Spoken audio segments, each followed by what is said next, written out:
Hello guys, this is Marin from Spacelift, and I'll walk you through the availability of stack settings that we have whenever we create a stack and when we work with an existing stack. So let's go through the creation process, and we'll click Create Stack. We'll name our stack.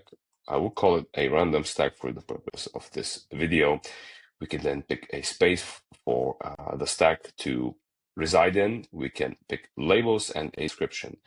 Continuing forward, we will get to choose our version control system that we normally would have integrated beforehand.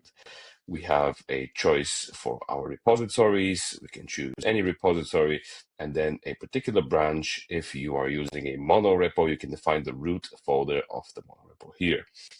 Let's move forward.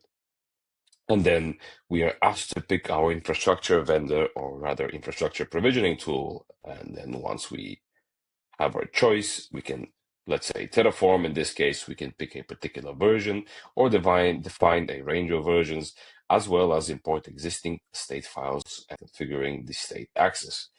Now, after that, we can create the stack. So this will create the stack, and then we can attach additional entities to this stack, such as, let's say, cloud integrations. If I click on attach a cloud, I can choose my existing integrations.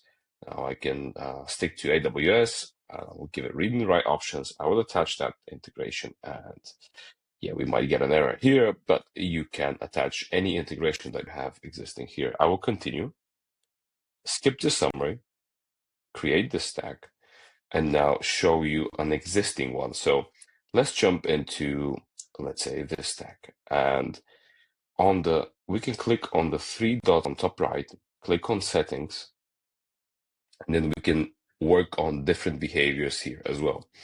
We could change the name, the space, the labels, just the same options that we had when we were creating the stack.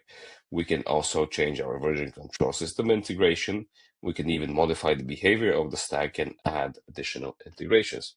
So in general, a stack offers quite a lot of capabilities, and you can fine-tune them after you create the stack or when you create the stack. This is Marin from Spacelift, and tune in for more videos.